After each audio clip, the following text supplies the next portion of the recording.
Welcome to Solve It Like a Marketer. I'm Stephen Hobay. Today I'll be explaining the elaboration likelihood model in marketing. If you like this video, please subscribe and don't go away.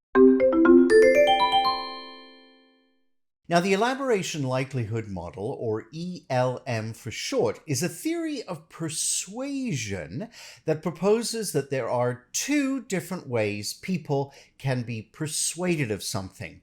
When people are strongly motivated and have time to think over a decision, persuasion occurs through what's called the central route.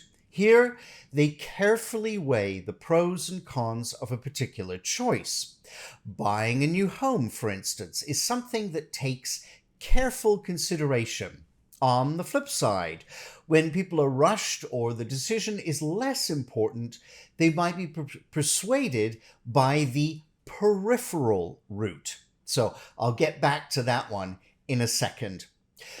Firstly, a key concept here to understand is the idea of elaboration. So at higher levels of elaboration, people are more likely to think over an issue. So at lower levels, they may make decisions that are less carefully thought out. So what are the factors that affect elaboration? One is whether the issue is personally relevant to the individual. For example, if you see in the news that the government is thinking of placing a tax on CO2 emissions from cars, here the elaboration likelihood model would predict that elaboration would be higher if you drive. This issue is very relevant to you. However, if you bike or walk, you would have a lower level of elaboration. Another factor affecting elaboration is whether or not we have the time and ability to pay attention. For example, imagine that you're approached on the street to sign a petition for more bike lanes. If you're rushing to an appointment or work, you might have less time to consider this. You are therefore less likely to carefully form an opinion on the petition topic. So essentially, elaboration is a spectrum from low to high. Now let's revisit the two routes, central and peripheral. Again, central route to persuasion. Elaboration is higher. We're more likely to be persuaded. We are paying attention and weigh the pros and cons carefully. The peripheral route to persuasion, here elaboration is lower. In essence, we're possibly being influenced by literally peripheral cues. So how is this model useful to you? Well, it's important that you're aware of both modes of thinking. Are your customers able to focus and consider your product or service carefully, or are they likely to think more peripherally? One way to also consider this is through what we call customer motivation.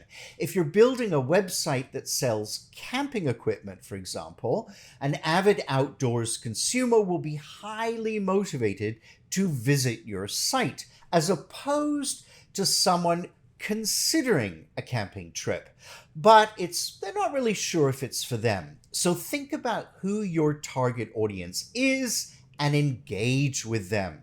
If it's camping equipment, not only show the equipment itself, but people having fun while camping.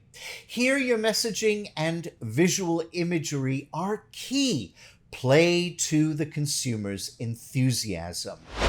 Now, the important takeaway here is that although you need to consider your primary target market, in my example of camping enthusiasts, you can't discount the peripheral customers who might consider buying.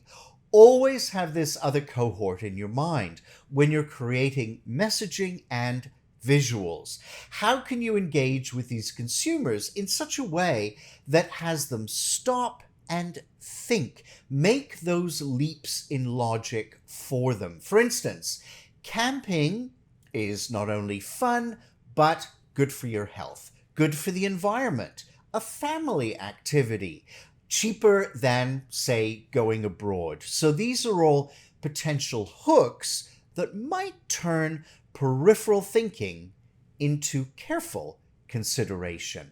If you'd like to see more videos like this, hit that subscribe button. You can also catch me on Instagram and Facebook for extra content, and you never miss an episode. The links are below. I will see you every week with a new video, so please stay tuned, and together, let's solve it like a marketer.